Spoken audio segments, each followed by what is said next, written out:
Ce mercredi 28 février 2024 est un grand jour pour l'église Saint-Georges. 2 nouvelles cloches sont installées dans le beffroi. Elles ont été réalisées en coulant 2 anciennes cloches qui sonnaient faux. Une nouvelle cloche de 905 kg donne la note Sol. Elle est dédiée à la paix. L'autre petite nouvelle pèse 607 kg et donne la note Do aigu. Elle est dédiée à la charité. Désormais, les 4 cloches de l'église Saint-Georges sonnent pour l'éternité sur le mode majeur. Tonalité unique dans le Bas-Rhin. Elles annonceront les joies et les peines de la communauté paroissiale ainsi que les grands événements de la vie de Célestat. Les cloches ont connu un véritable périple. Il en va de même pour l'église qui les abrite. Vous écoutez Célestat au fil des histoires, une série qui donne vie au patrimoine. De Tours en Ruelle, l'église Saint-Georges. Le chantier de rénovation de l'église Saint-Georges qui domine la cité se poursuit. Un chantier qui a commencé il y a bien longtemps. Remontons le temps, jusqu'au XIIIe siècle. C'est en 1220 que l'on pose la première pierre de la future église Saint-Georges. Celle-ci s'élève entre la rue du Babil et la place Saint-Georges. Le lieu n'est pas choisi par hasard. Ici se dressait un baptistère d'un palais carolingien datant du 8e siècle. On a d'ailleurs mis à jour les vestiges de la rotonde qui formait le baptistère. L'empereur Charlemagne lui-même aurait passé les fêtes de Noël dans ce palais en 775. Le projet est de construire une vaste basilique de style roman. Pourtant, il existe déjà une église à Célestat, l'église Sainte-Foy, à 100 mètres. Vous n'allez tout de même pas me comparer à l'église Sainte-Foy ? Nous sommes si différentes. Je ne suis pas l'église des moines bénédictins, moi. Aujourd'hui, je me nomme Saint-Georges, mais à ma naissance, j'étais dédiée à Notre-Dame.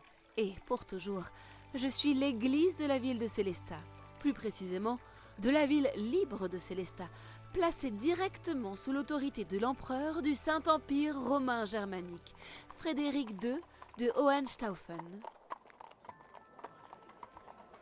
En 1217, Célestat devient une ville impériale. Elle jouit désormais de privilèges comme celui du commerce, le droit de tenir marché, d'entreposer des biens ou des denrées, mais aussi une autonomie de gestion administrative. Revenons à ma construction, voulez-vous ? Nous y sommes. Le développement du commerce entraîne le développement des corporations de métiers. Les bouchers, les boulangers, les tanneurs. Pour marquer leur détachement de l'autorité des moines bénédictins, ils participent au financement de l'église paroissiale. Ils m'aiment, ces bons célestadiens. Ils sont prêts à dépenser de l'argent pour me construire, pour m'embellir. D'ailleurs, ils ne donnent pas seulement de l'argent. Certains donnent un immeuble, d'autres un cheval, les femmes leurs bijoux. Des artisans m'offrent même leurs outils. Les travaux de l'église Saint-Georges sont financés par des dons témoignant de la ferveur des habitants. Cela explique aussi la lenteur de la construction au gré des dons. À partir du XIVe siècle et surtout du XVe siècle, la construction reprend avec plus de vigueur. La ville est très prospère. Les riches bourgeois financent généreusement l'édification de leur paroisse. L'église Saint-Georges est achevée à la fin du XVe siècle, après presque 3 siècles de travaux. Et alors, tout vient à point à qui sait attendre. Ainsi, de 1220 à 1490, mes bâtisseurs empruntèrent à des styles d'architecture variés. Je nais romane, avec un petit cœur, et à partir de 1250, je deviens gothique. Et au XVe siècle, j'ai un nouveau cœur, plus vaste, éclairé par d'immenses vitraux. Il ne reste presque plus rien de roman dans l'église, seuls les murs de la nef. Il me reste des chapiteaux sculptés.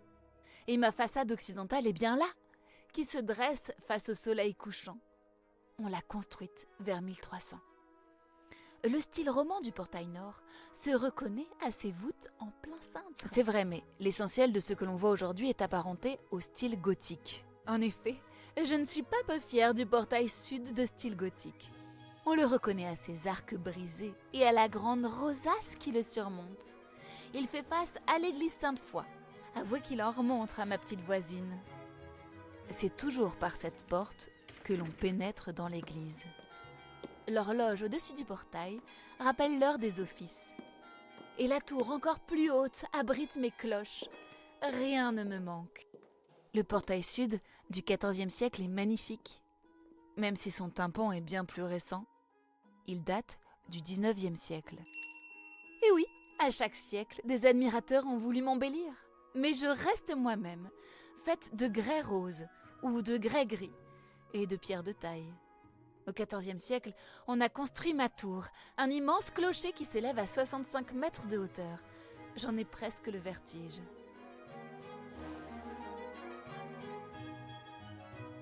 Au début du XVe siècle, le chantier se poursuit. Vers 1420, sont construits un nouveau chœur, une crypte et des vitraux dont certains sont encore visibles aujourd'hui. Je ne cesse de m'agrandir. Avec ma silhouette, on me prend pour une cathédrale, n'est-ce pas? L'église Saint-Georges mesure 65 mètres de long, 19 mètres de large. La grande nef culmine à 20 mètres de haut. L'ensemble est élancé. Revenons au XVIe siècle. En 1521, un orgue est inauguré. Quel bonheur d'entendre résonner la musique sous mes voûtes. L'orgue a été remplacé à plusieurs reprises. Un instrument est toujours là et des concerts sont organisés.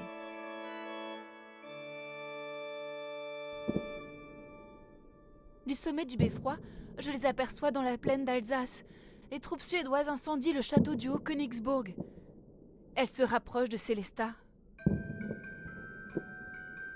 Entre 1618 et 1648, la guerre de 30 ans déchire l'Europe et dévaste l'Alsace, située entre les puissances belligérantes.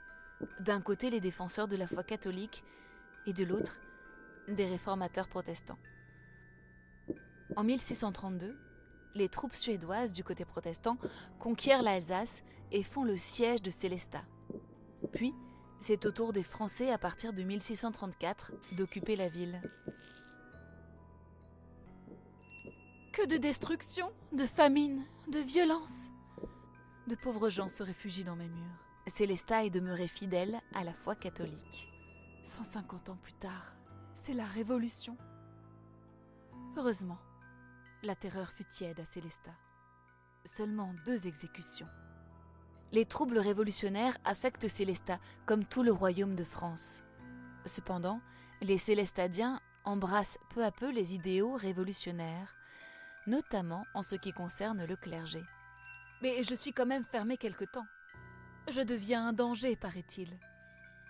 Quelques fanatiques détruisent une grande partie de mes vitraux, des statues, de mes portails. Quelle misère. Le Concordat, en 1802, permet de réaffecter les édifices religieux au culte. Mes paroissiens, eux, restent fidèles à leur foi. Grâce à eux, je suis vite rouverte, mais en très mauvais état. Au XIXe siècle, l'église Saint-Georges fait l'objet d'importants travaux afin de réparer la tour de croisée, la toiture et le clocher qui menacent de s'effondrer. Et en 1848, elle est classée monument historique. C'est vrai que j'étais mal en point. Puis arrive l'automne, 1939. Que se passe-t-il? On retire tous les vitraux de mon cœur pour les préserver. Une guerre est à craindre. Pendant l'hiver 1944-45, Sélestat est sous les bombes.